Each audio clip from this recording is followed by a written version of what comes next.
welcome main characters. Today I have a special video for you. It's actually a starter deck battle between my two oldest sons. So I have a 12-year-old who's going into 7th grade and a 7-year-old who's going into 3rd grade.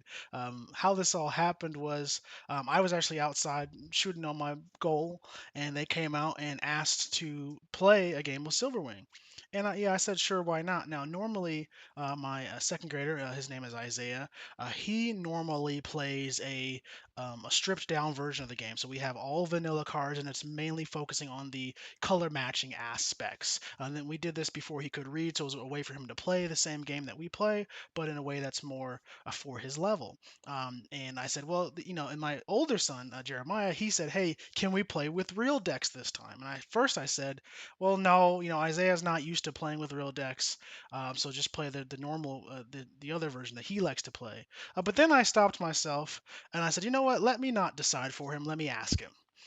So I said, hey, you know what? Do you want to play with real decks? And he said, yeah, I'd like to play with real decks. So that's how we got this game. Well, not this game, but so then they went in. I got the decks out. I did the first game they played. I sort of supervised it, gave them both pointers, explained how the game works, and actually, Isaiah won that first game. So this is actually the second game in their best of their first to three series, or first to two series. Sorry.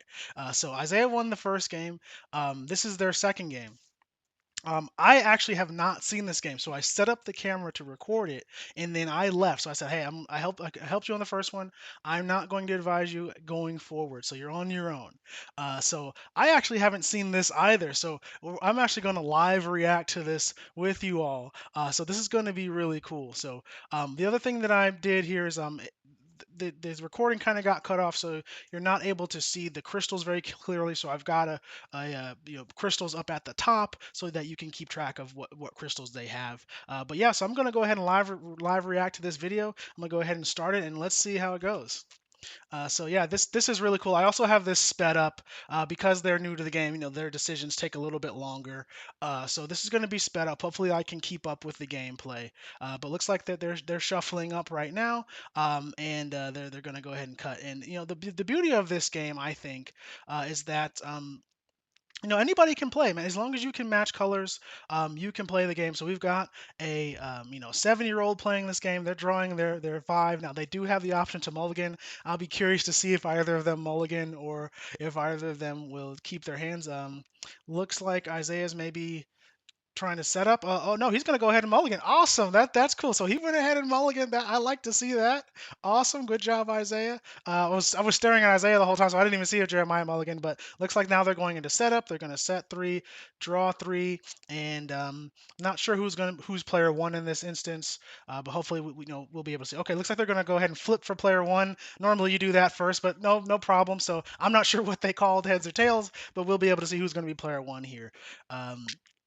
And let's see how they go. Looks like Isaiah is eyeing his another sorry, what's that? Return to the scene. Oh, so it looks like Jeremiah is going first. He's going to lead it off with a red card. Now Isaiah really shouldn't defend this. He should take the damage, especially not with that card there. Tony is a really powerful card in the Antoine deck, but he went ahead and defended it to prevent the damage. Now the that Kazuya there does have an effect when it's defended. So now it looks like Jeremiah is going to pass his turn and then trigger another eyewitness at the start of Isaiah's move to discard that support card. Looks like an alley assault. I see Isaiah still eyeing that return to the scene. Maybe he'll play it, maybe he won't. We'll see.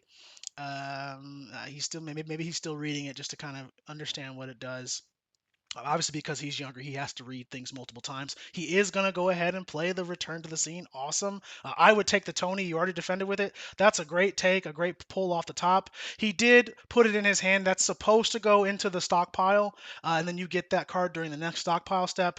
But, there's going to be some misplays in this video. Oh, okay. Looks like they're corrected. Great job. Great job, boys. So he went ahead and put that in the stockpile, corrected that mistake. That is awesome to see. I see also Jeremiah paid for the red. He did not pay pay for the red. So he corrected that as well. So right now they are on point, which is really awesome to see. Now Isaiah's eyeing his Cassandra card here. He's going to go ahead and pay the token. Great job to attack with the blue. Looks like he's trying to pay for the. Well, he flipped the token back up. Looks like he's trying to pay for the effect. But that card's mainly for defense. I did see that he had another blue in his hand that would have been better for offense. It's probably looking like Jeremiah's here trying to explain to him that that's actually when it prevents nap damage and not when it deals damage, and there's a difference there. So I think he thought that he was going to get the effect and destroy a support card. So that's a bit of a misplay there, but that's okay. That prevent. It's a big word for a second grader. It looks like they're still going over that right now so that he can understand how that's supposed to be used. So looks now it's going to be Jeremiah's turn. He's got a Pierre. This Pierre cannot be nullified because Isaiah did defend against the Kazuya, so he's going to go ahead and drop one for Pierre's effect and give him bold. So this is going to be difficult. He can't nullify it with any response cards. He's got to defend. I think we know he has one blue in hand. Looks like he's going to go ahead and take that. So that's a great combo by Jeremiah. Made a very difficult to deal with attacker. I did notice that they both forgot to take their stockpile card. So since Isaiah's player two, when his move ends, it goes to the stockpile step, and then that's when they would get those stockpiled cards. So they did miss that. Hopefully they'll remember that they have cards in their stockpiles and add those. But they did miss that, and that is technically a mandatory thing. So now it looks like Isaiah is going to attack with his main character. If this card deals damage, Isaiah will get to stockpile a card. This you may have noticed if you watched our other starter deck battle video that some of the cards in the starter decks have their effects changed. They've been in a fluctuating state here recently, but now they're becoming more stable. So it looks like Jeremiah not going to want to deal with that. Not sure what color he called. Obviously, I can't. I don't know, but maybe it was probably a color that he couldn't deal with, so he's nullified it. Isaiah's probably trying to see if he can respond to that. Doesn't look like he can, so he's going to go ahead and have his attack be stopped. He's going to. What else does he have? He looks like he's got a blue and a yellow in his hand, so there's not much else he can do here. Okay, now they're going to get their stockpiles. A cycle late, but that's okay. Yeah, you got them eventually, which is awesome. So now what's Jeremiah going to do? He's going to go ahead and attack with Mordecai. Now, if Mordecai is defended, Jeremiah will be able to get a crystal. It looks like he called yellow. Isaiah is going to defend and use Cassandra almost correctly. He did pay a crystal. I think he got confused between Cassandra and Aunt Rose, so he tried to stockpile here. But he did pay for the effect, and now he's going to use it. It looks like Jeremiah is explaining to him that he has to reveal a support and in order to fulfill the cost for this effect. Okay, he's going to reveal um, his begrudging rescue. Now, a slight misplay. I would have revealed the see you later instead, so you're not giving Jeremiah information about any response cards you have. But, a minor misplay, but looks like he got it eventually. We'll see if he remembers to actually resolve that effect. Looks like Jeremiah is still explaining to him like what happens and when it resolves and all of that stuff. So that was a good play by Isaiah. He did recognize correcting his earlier mistake and used Cassandra properly, so I'm proud of him for that. Now it's Isaiah's move, I believe. It looks like he's eyeing um, uh, that Tony Perilli, well, it's hard to say. Another misplay by Isaiah. He should have used that see you later that he has set down there. So Jeremiah's going to defend. He's also going to use Mysterious Man's effect. Has the same effect as Cassandra, so he's also going to spend a crystal. This is actually great for him because Jeremiah is going to get a crystal back during the next stockpile step because his Mordecai was defended. So great move by Jeremiah. Misplay on Isaiah's part. He should have used the see you later to put some more pressure on Jeremiah and also potentially get his main character to ready again. So it looks like they're going to go to the stockpile step and resolve both of the effects. Great job to them. He is going to discard that begrudging rescue. That's another reason why you don't want to show your hand. Well, show what you've got if you can. But if he had used the see you later, that would have been the only card anyway. So, I guess the end result is still the same. Now Jeremiah is going to attack with Jameer. So since he did deal damage with um, an ally this turn, Jameer is actually a generic attack. And we know Isaiah only has a blue in his hand. His one defense was discarded, so he cannot stop that. It looks like he's going to attempt to attack with a blue, but he cannot do that because he already has used a blue earlier. That was his first attack.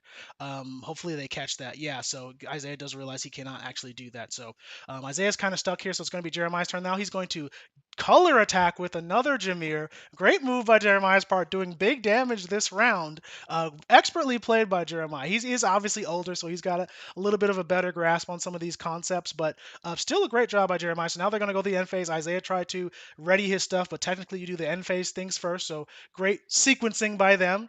Good job. Isaiah's doing a great job, though. I did notice that his play area, a lot of kids' play areas are so messy. His deck is sideways and their cards are all uneven, but that bothers me. But I'll just have to get over it. So now it looks like they're setting up again. Um, Isaiah did a good job of not setting another eyewitness because you cannot place that card in your support area. Or maybe well, I gave him credit and then he went ahead and put it there anyway. So that that card does not go into the support area per the text of the card. Or maybe that was something else. Maybe he didn't actually do it, and it's kind of hard to see his hand. But it looks like he did place that there when you're not allowed to. But if he didn't, good on him. So looks like they're maybe deciding what to do, maybe asking some questions. Obviously, I don't know, but we'll see how Jeremiah wants to start his move here. So he's going to go ahead and attack with a blue, a Devon. So if this card is defended, it will give your next MC or mono ally adroit. Again, Isaiah probably should just take this damage here to not give him the effect. But something I notice about new players and younger players is they want to defend all the time if they can, and they don't realize that their life is also a resource. Another misplay that I've noticed is for both Devin and Kazuya, you do have to reveal a support for those effects, and Jeremiah has not done that once, so slight misplay there. Not a huge deal. Okay, he does have the another eyewitness in his hand, so he did not end up setting that. So great job to Isaiah. Let's see. I don't know if it's Isaiah's turn now, or sorry, Isaiah's move. It's hard to tell. They're obviously discussing something here. Not quite sure what it is, obviously, because I can't hear the audio. Okay, Jeremiah's it's still his move. He's going to go ahead and another eyewitness. Look at the top three, place one card into the stockpile, and then put the other remaining cards on the bottom. Okay, another great play by Jeremiah. All in all, great move on Jeremiah's part. I'm sure at this point now he's probably going to pass it over. Looking at his hand, yeah, he can't do anything else. So now it's Isaiah's move. I'm pretty sure it's Isaiah's move now. He's eyeing that home at last.